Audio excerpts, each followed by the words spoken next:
Hi, my name is Helen Chen. I serve as the Research Director at the Lennox-Gastaut Syndrome Foundation. This presentation is designed to give you an overview of the fundamentals of Lennox-Gastaut syndrome, or LGS, covering a lot of the terms that you're going to hear during our upcoming Family and Professional Conference next month in Orlando. So let's start with the definition of LGS, meaning an individual must have all of these features to be clinically diagnosed with LGS. There are three clinical features. The first one is that an individual must have experienced at least two different types of seizures, one of which is tonic seizure, so stiffening seizure. Other types often are atonic seizures, atypical absence seizures, and we know that for any caregiver, correctly identifying seizure types are challenging and takes a lot of experience and practice. We have examples of different seizure types on the Foundational website if anyone is interested for viewing purposes.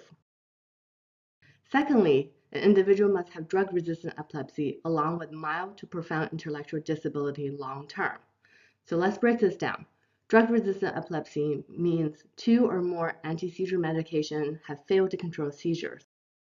The term intellectual disability is used by doctors when a child reaches the age of 5 and is permanently developmentally delayed compared to their peers.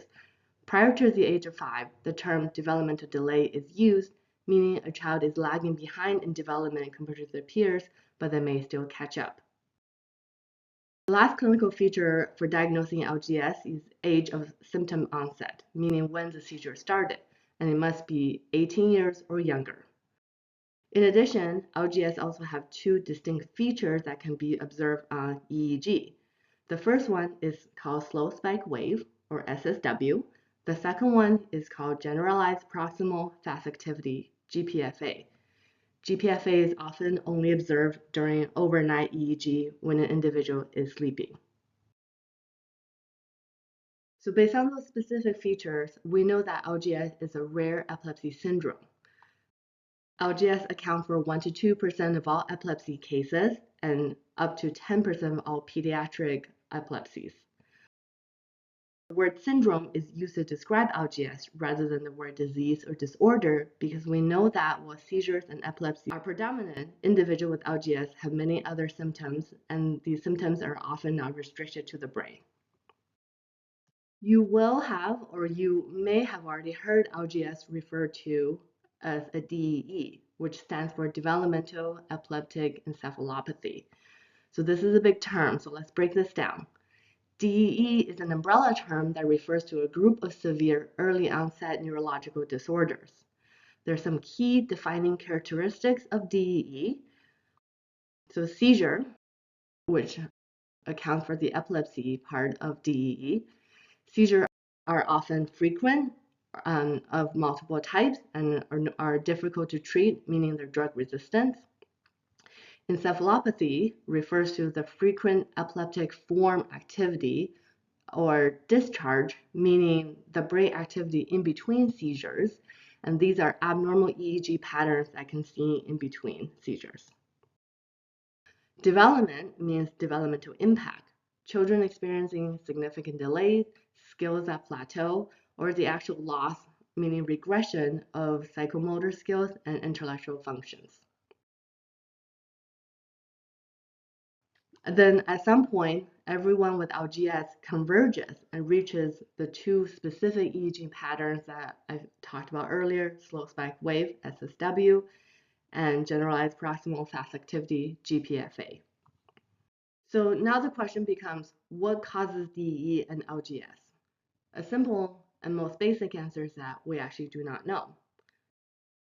But there are things that we do know is that seizure being the common type, we do know what can cause early life seizures. 70% individuals with LGS have congenital abnormality, meaning that they're born with it and we can see the brain is abnormally formed on an MRI scan. Another big contributor that can cause early life seizures is brain injury during birth or childhood. A large reason being lack of oxygen during birth or brain trauma during the birthing process. The genetic cause account up to 15% of all LGS cases, meaning that there's an underlying genetic abnormality or mutation that can cause seizure. This number is increasing because more and more genes are being discovered to cause seizures, And the technology that we use in hospitals and laboratories is being improved all the time for doctors and scientists to be able to accurately identify these genetic causes. So this means that everyone who has LGS, the LGS diagnosis is secondary to the diagnosis that caused early life seizure. So then the next question that's need to be asked is that what causes the transition from early life seizures to epilepsy, then to drug-resistant epilepsy that's not controlled, and then onto LGS onset? The answer is still that we don't really know exactly why, but there are a lot of things that we do know. What we do know is that not everyone with an injury at birth will have seizures, and in those with seizures, not everyone will develop LGS. Same goes for those with a known genetic cause. For example, not everyone with a TSC or tuberous sclerosis genetic mutation will develop into LGS. And what we do know about this transition period is that a young child's brain is highly plastic, meaning that it easily modifies its structures and wiring based on activity. So when the brain is flooded with constant intractable seizure activity, this plasticity actually works backwards. The brain begins to reinforce these bad seizure pathways, essentially trap the brain in that state. And once locked in that state, the catastrophic seizure types and the EEG that defines LGS start to emerge, and development continues to delay and even regress. So how do we answer these unknowns and solve the LGS problem? Here at the foundation, we're accelerating research done by scientists and clinicians that want to better understand how LGS starts. For example, we funded the North American Consensus for Diagnosis and Management of LGS project, and these investigators are trying to figure out what are the best medications to treat LGS and how LGS should be treated in the clinic. We're also supporting scientists that want to develop new treatments. We supported a project called Optimization of a Non-Invasive Approach to DBS in LGS, and these investigators were trying to understand whether focused ultrasound can be used to treat LGS.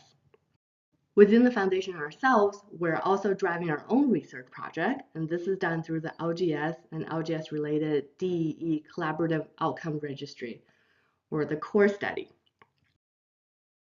The CORE study is a powerful tool for the LGS community to come together to advance our understanding of LGS, identify areas of unmet needs, improve standards of care, and identify new therapies. By participating, patient families and caregivers become part of the research team, helping to uncover the trends in causes, in symptoms, in diagnosis, as well as lead the new directions in therapy and treatment. If you have any more questions, as well as need any more information regarding the fundamentals of LGS, regarding our previous and current grant recipients, as well as how to be part of the LGS core study, please visit lgsfoundation.org.